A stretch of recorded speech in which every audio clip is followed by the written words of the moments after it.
India market invest মাইন্ডসেটে আপনাদের স্বাগত। যারা চ্যানেল নতুন এসেছেন তাদের করলো প্লিজ চ্যানেলটাকে সাবস্ক্রাইব করবেন, লাইক করবেন, বেল আইকনটা প্রেস করবেন, তার সাথে অল বাটনটা প্রেস করবেন, তার নোটিফিকেশনটা কিন্তু সঙ্গে সঙ্গে আপনাদের কাছে গিয়ে পৌঁছাবে। স্যার, বন্দে ভারত নতুন ট্রেন চলতে শুরু করেছে, যেটা কিন্তু আমরা সবাই জানি। প্রায় বিভিন্ন স্টেটে এটা কিন্তু বিভিন্ন জায়গায় চলতে শুরু করেছে। তো বন্দে ভারতের মধ্যে নতুন অ্যাডিশন কিন্তু কি স্লিপার ট্রেন, অর্থাৎ এতদিন কিন্তু চেয়ার কার চলছিল, এখন বন্দে ভারতের স্লিপার ট্রেন আসতে চলেছে। এটা কোথা থেকে জানা যাচ্ছে? এটা কিন্তু আমাদের রেলমন্ত্রীর থেকে জানা যাচ্ছে, যেটা বলছে কি expected on track in 2 month. তাহলে 2 মাসের মধ্যে কিন্তু এই বন্দে ভারতের যে স্লিপার ট্রেন যেগুলো নতুনভাবে চলবে, সেগুলো কিন্তু 2 মাসের মধ্যে আসতে চলেছে। 16ই জুন জাস্ট 3:05 এই নিউজটা কিন্তু পাওয়া যাচ্ছে। দেখুন স্যার, এই আর্টিকেল দেখলেও দেখা যাবে, after the huge success of semi high speed Vande Bharat train, railway ministry Ashwini Vaishnaw announce that the work on the first Vande Bharat sleeper train কি আসছে, যে যে এক্সপেক্টেড বলছে উইথিন 2 মান্থের মধ্যে ট্র্যাকে আসতে চলেছে এক্সপেক্টেড। তাহলে এটা বোঝা যাচ্ছে যে বন্দে ভারত ট্রেনটা কিন্তু 2 মাসের মধ্যে ট্র্যাকে আসতে চলেছে, অর্থাৎ চলতে শুরু করবে। স্যার, 2 মাসের মধ্যে ট্র্যাকে আসতে চলেছে মানে ফার্স্ট ট্রেন চলবে, তো সেই জায়গায় দাঁড়িয়ে আস্তে আস্তে কিন্তু বন্দে ভারতের প্রচুর ট্রেন চলবে, এই স্লিপার কোচ। তো স্বাভাবিকভাবেই, তো কোন কোম্পানি সেটা ম্যানুফ্যাকচারিং করছে, যেই কোম্পানি ম্যানুফ্যাকচারিং করছে সেই কোম্পানি অর্ডার পাবে আরও। তাহলে সেই কোম্পানি ভালো একটা অর্ডার পাওয়ার সঙ্গে সঙ্গে তার প্রফিটেবিলিটি বলুন, পিএনএল বলুন, সেগুলো হিট করবে, অর্থাৎ কোম্পানি ভালো করবে। তো কোন কোম্পানি? দেখুন, ম্যানুফ্যাকচারিং করছে কে? BEML unit in Bangalore. তো স্যার, বেঙ্গালুরুতে এই বিএমএলের যে ইউনিট রয়েছে, সেই ইউনিট কিন্তু সেটা ম্যানুফ্যাকচারিং করছে। তাহলে এই বিএমএল কোম্পানিটা কিন্তু আমরা রাডারে রাখতে পারি ইনভেস্টমেন্টের জন্য, যেখানে একটা ভালো কিন্তু অপরচুনিটি দেখা যাচ্ছে এই কোম্পানিতে। তো স্যার, এই বিএমএল কোম্পানিটা কিন্তু রাডারে রাখা যায়। দেখুন, লাস্ট ট্রেডিং সেশনে কোম্পানিটা কিন্তু 16% উপরে একটা আপসাইড মুভমেন্ট দেখিয়েছে। তা আমরা যদি কোম্পানিটার 1 মাসের চার্ট দেখলে দেখা যাবে 1 মাসে প্রায় 17%। ওকে, আমরা যদি 6 মাসের চার্ট দেখি, 6 মাসে কোম্পানিটা 83% রিটার্ন দিয়েছে। 1 বছরের চার্ট দেখলে দেখা যাবে 198%, মানে প্রায় 2 গুণ টাকা বানিয়ে দিয়েছে। আমি যদি কোম্পানিটার 5 বছর রিটার্ন দেখি, তাহলে দেখুন 465%, আর এটা যদি ম্যাক্সিমাম চার্ট প্যাটার্ন দেখি, তাহলে দেখলে দেখা যাবে 18,836%, যেখানে কোম্পানির রিটার্ন কিন্তু 2020 থেকে ভালো এসছে। তো স্যার, কেন ভালো এসছে? কারণ আমরা সবাই জানি গভর্নমেন্ট কিন্তু ইনফ্রাস্ট্রাকচার, বিশেষ করে রেলওয়ে ইনফ্রাস্ট্রাকচার ডেভেলপমেন্টের কাজ করছে, এবং বন্দে ভারত চালু হলো, আস্তে আস্তে কিন্তু বন্দে ভারতের স্লিপার কোচও আসতে চলেছে, যেটা ম্যানুফ্যাকচারিং করছে কে? বিএমএল। তো স্যার, এই কোম্পানিটা, চলুন আমরা ফাইন্যান্সিয়াল ব্যাকগ্রাউন্ড কী আছে, অর্থাৎ কোম্পানিটার ফান্ডামেন্টাল কী আছে লাস্ট 5 বছরে, সেটা একটু দেখে নিই।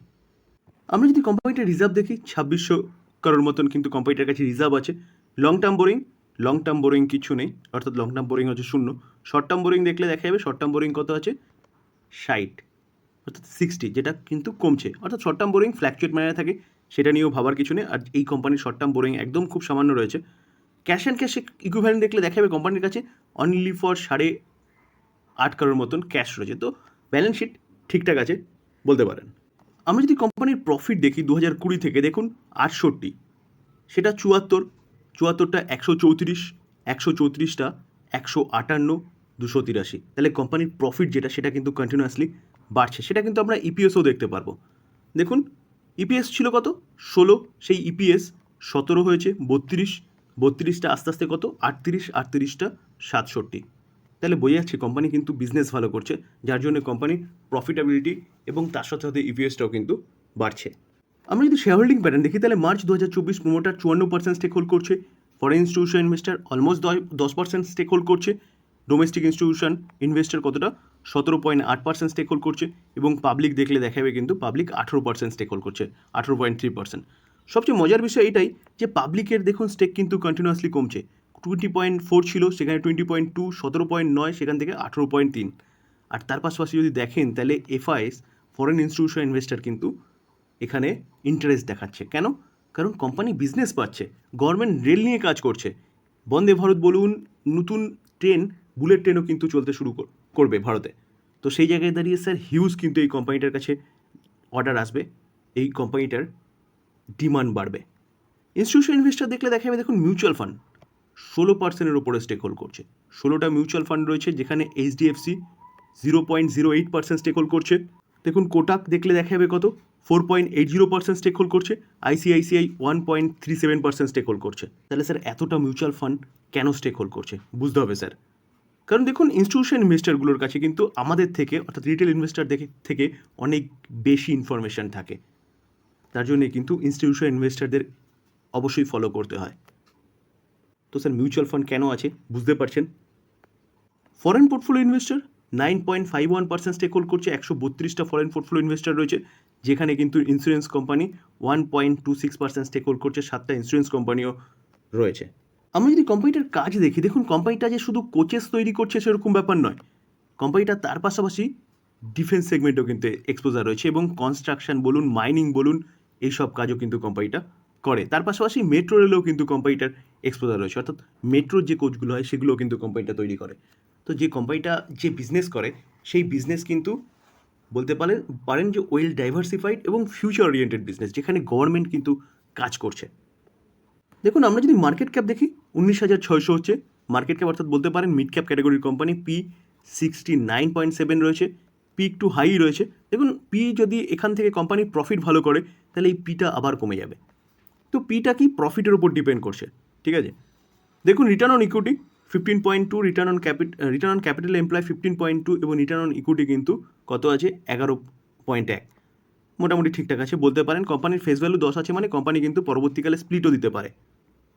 আমরা যদি কোম্পানির সেলস গ্রোথ দেখলে দেখা যাবে 10 বছরে 3%, 5 বছরে 3%, 3 বছরে 4%, কারেন্ট ইয়ার 4%। সেলস গ্রোথ খুব একটা কিছু নেই বললেই চলে। কিন্তু প্রফিট গ্রোথ দেখলে দেখা যাবে কোম্পানি যে কাজটা করছে তার এগেনস্টে প্রফিট কিন্তু যথেষ্ট ভালো করছে।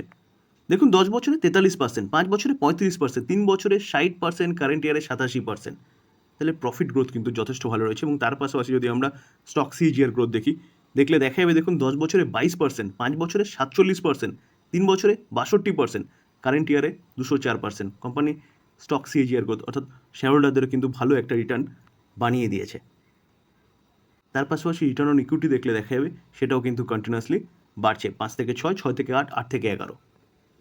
তো sir company future oriented business করছে, তো এই কোম্পানি নিয়ে আপনি চিন্তাভাবনা করতে পারেন, যেখানে কোম্পানিকে নিয়ে একটা ভালো নিউজ পাওয়া যাচ্ছে। টুয়েসডে, কালকে মন্ডে, কালকে মার্কেট ক্লোজ বকরি ঈদের জন্যে।